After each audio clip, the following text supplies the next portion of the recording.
Is sending a proposal where they can select the services they're getting them to do too much. No, you always want to send what you talked about in writing, so there's no miscommunication. And in sending that, you want to provide them with upsells. I'm not asking them, do you want a teleprompter? Yet no.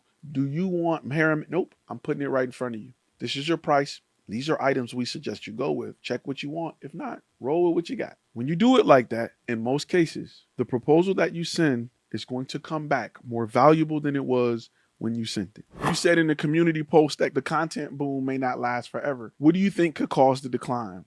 So in general, I was talking about the fact that right now is the best time to be a content creator, right? Because we're on the boom of companies realizing they need content. What may change that in the future is difficult to predict, right? Because cab drivers didn't think, they never would have thought of Uber. And I'm sure right now there are things in the works that we're just not aware of that may just come out of anywhere with any industry, right? I've seen new editing software that it detects the dialogue and then it chops up footage so that the dialogue is perfect. You just provide a script. So I think AI would be something, if I gotta pick something and guess, I think AI would be something that would be just something that would threaten us in the somewhat future. Imagine if somebody had an app and you can say, all right, we want to create a video about our brand. You just read what it say, and then it'll say, okay, now get a picture of the outside of the building. Boom. Get a picture of somebody up front. Boom. And then it edits it together, and now you got a finished video that's halfway decent. Like, I wouldn't be surprised if something like that happens in the future, but there's no telling. I'm just saying right now we're in it. We're in the incline. Ride the wave. Do what you got to do and take advantage of it. I can't say yes or no as to whether or not the wave will continue to grow and get bigger for the foreseeable future. Yes. But I mean, there's things that we just can't predict. You give them a ballpark range of how many hours you expect it to take. What if you go over? So with the structure-based pricing, it covers the pricing to go over and if it go under. So it teaches you how to get your money in the first hour, pretty much. Get your money in the first hour, have a set rate, and the client can determine how they want to do it. And whatever they choose, will give a flat rate, will give a fee. Kind of like when you go to Apple, like I said, and you pick what you want. You know, if you put 16 gigs over 8, you got a price for it. So they'll get to choose what they want. It'll allow them to maximize their budget. It'll allow them to plan in the future. And it'll allow you to know, you're not punished if you finished, early. In certain cases in life, you're punished when you finish early. But this is not it. This is the case where you're not. You're rewarded if you finished early. So you're good to go. Right.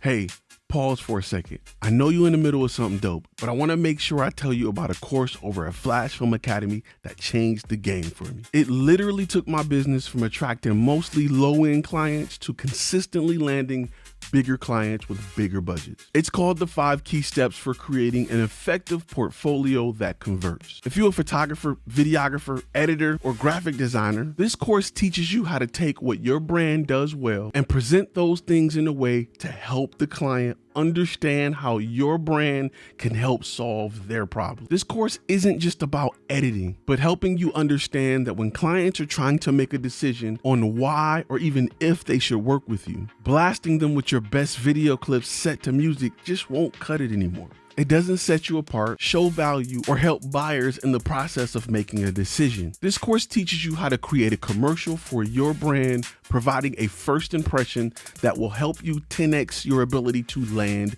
clients. Remember, if you can't effectively tell your story, clients won't hire you to effectively tell their story. Create a demo reel that sells the client before you even speak to them.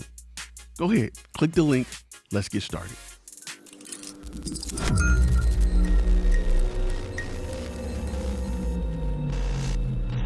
Do you have any resources for delivering podcast videos as a service?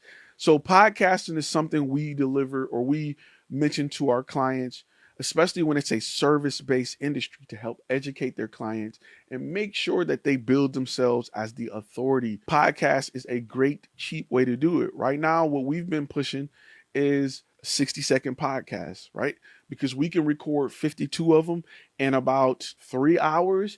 And congratulations, business owner, you now have a podcast that's going to launch every single week for the rest of the year.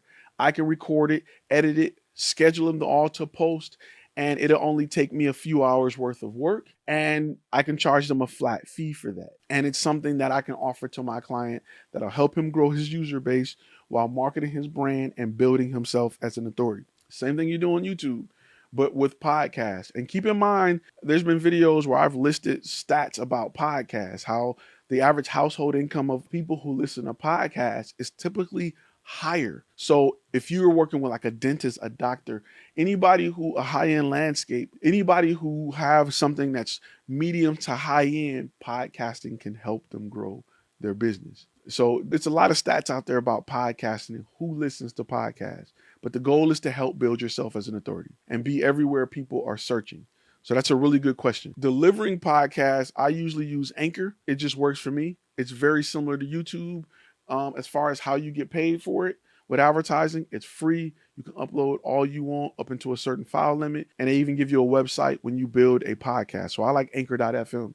Video delivery, my favorite things that I use is Vimeo because I like their review page when you get the pro account.